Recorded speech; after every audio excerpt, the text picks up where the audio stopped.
Hey folks, how's it going? So, did you know that nature isn't dirty? No, really. I know that everybody's like, do I need to wash these plants? I've gathered some lemon balm or some yarrow or some whatever. And now I'm going to ask April, do I need to wash these plants before I make a tincture or dry them to make an infused oil or whatever you're making, whatever you're gathering? And the answer is no. No. Okay, so let's break that down a little bit. We've been conditioned to believe that outside world is filthy and only if we're covered in a fine layer of hand sanitizer and that our home smells like disinfectants that we will be safe. And I'd say that since 2020 that concept has really ramped up, right? So I don't even blame you for asking me. I'm not here to shame people for asking if they need to wash their plant matter. But nature isn't dirty. Also, people seem to have this weird idea that animals are like specifically targeting plants to shit on them or to piss on them. And yes, things like coyotes or domesticated dogs and things like that will mark territory, but stay off of trails. And if the plant is visibly dirty, like if something took a shit on it, you're gonna be able to tell, right?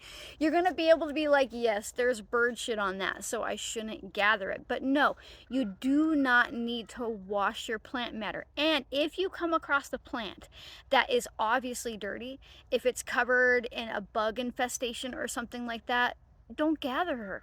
Usually that means that, other than the fact that like maybe like a big storm came through or she's covered in ash or dust or dirt, that it's not a place that you want to be gathering from anyways. But also if it's covered in insects, like more than just a few here and there, if you've got aphids all over or it's just absolutely covered in spittlebug eggs or something like that, that plant probably isn't super healthy to begin with. Because remember, parasites, they like to target weak plants and weak animals and things like that, right? So obviously, if you live somewhere where you're like, oh, well, I live where there's a slug that transmits something fucking deadly to your brain, if you don't wash it, it's situational, right? But a vast majority of the time, nature isn't dirty and you don't need to be terrified of it. In fact, you need to embrace it, because in our current day and age, most humans' guts are missing soil based probiotics, and we reach for a bottle of probiotics, and they're made out of like dairy, like lactose based, like, kefir type stuff. And there's nothing wrong with that.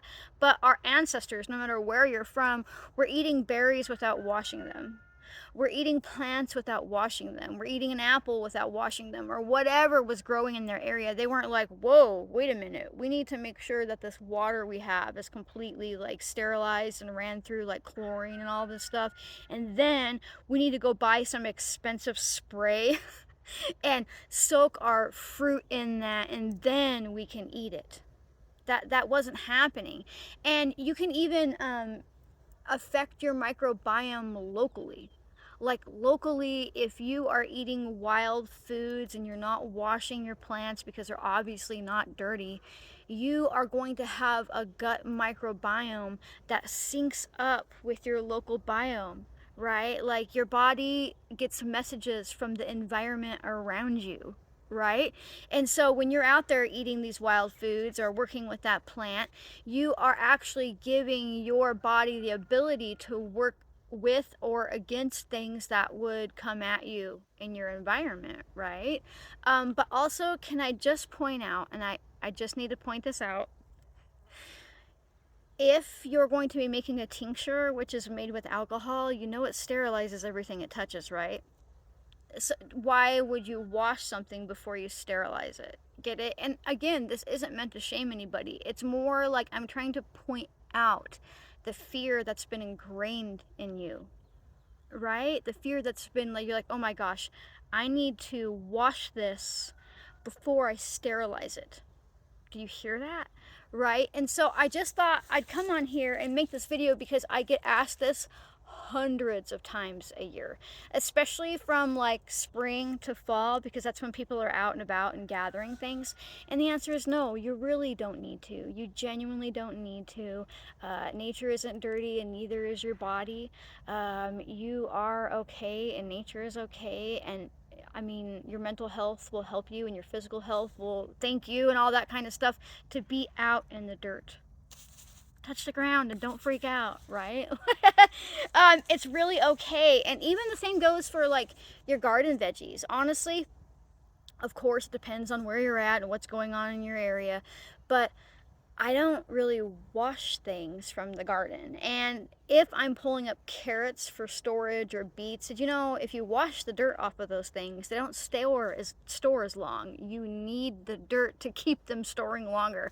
Now, of course, you can give them a rinse before you cook if they're literally covered in dirt, but I'm talking about like tomatoes and cucumbers and eggplants and whatever else you're growing.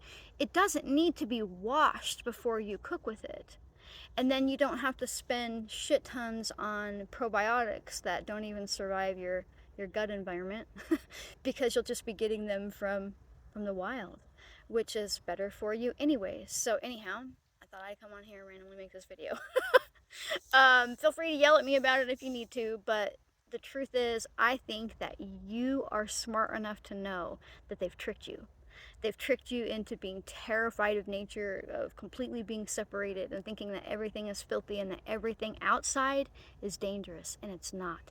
And you are smart enough to realize that. You are smart enough to realize that you can go outside and you can eat these foods and you can work with these plants and you do not need to sanitize them like you've been told.